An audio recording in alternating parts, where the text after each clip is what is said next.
So this week in the tech news, this is pre-recorded on Friday, just so you know.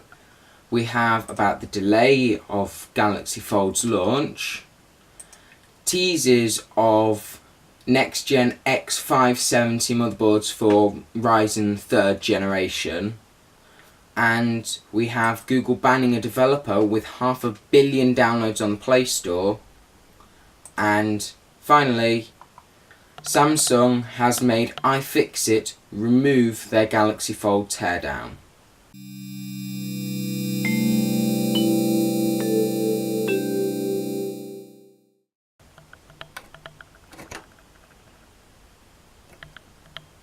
From the beginning of the week, we have had the launch of the Galaxy Fold being delayed due to numerous issues shown by reviewers. So we have had issues of screens malfunctioning, mainly, and the supposedly temporary looking protective layer meant to be permanent, and when you remove it, it bricks the device. So several reviewers had issues after removing this layer. However, others did not remove this layer, but they still got the issues. So people are theorising that these issues are all arising now rather than in pre-production, is because Samsung is trying to get ahead of the market so they can get ahead of their competitors. So there are many reasons that show that it was rushed to market. So how protected it was announced compared to the S10, and the fact that Samsung is only now finding out about rather large issues from reviewers. So this device has obviously been much awaited by tech heads who want the latest thing in mobiles. So it has signalled a new flagship feature for smartphones. However, it's not gone so well, and Samsung has had to push back the launch, and we hope for Samsung's sake and the technology's sake that it is soon and there'll be no more issues. So next, BioStar and ASRock have teased the next generation of motherboards for Ryzen 3000 Zen 2. So we have got several features including PCIe Gen 4. One of the motherboards supposedly has active cooling on the PCHs.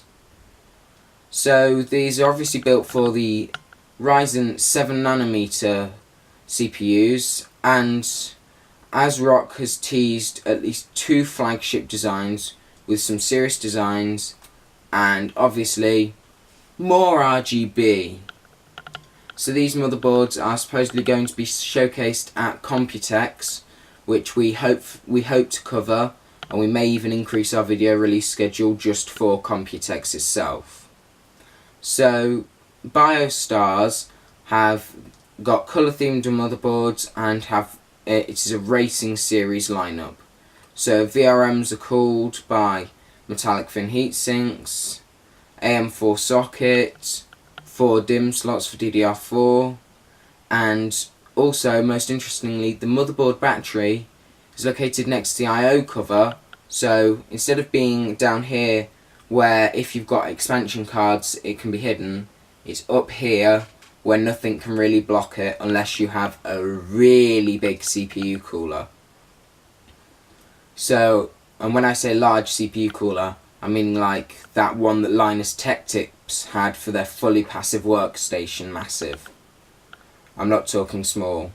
So AMD has also got a CPU roadmap, so hopefully we will get the Ryzen 3000 series pretty soon, and it will obviously, hopefully, be at Computex 2019. Now, Google has banned a developer with 500 million app downloads from using the Play Store.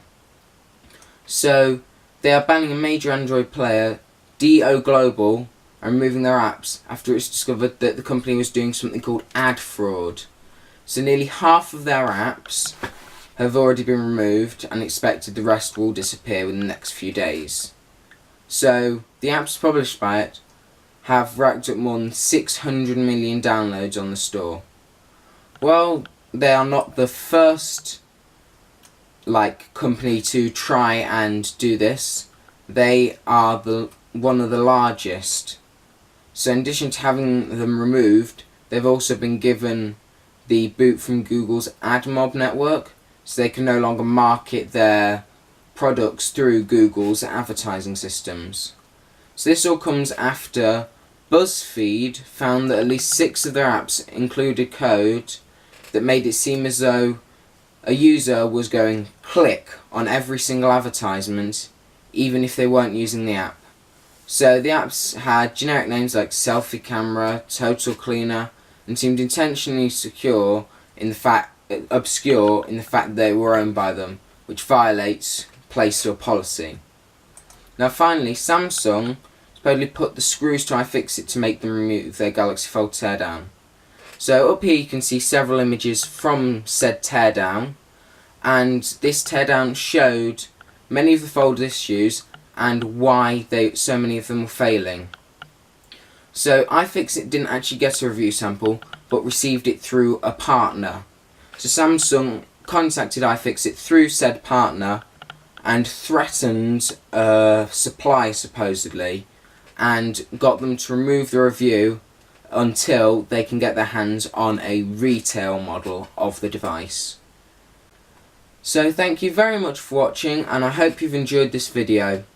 Please feel free to like, favourite, share this video and subscribe to our YouTube channel to help us to grow.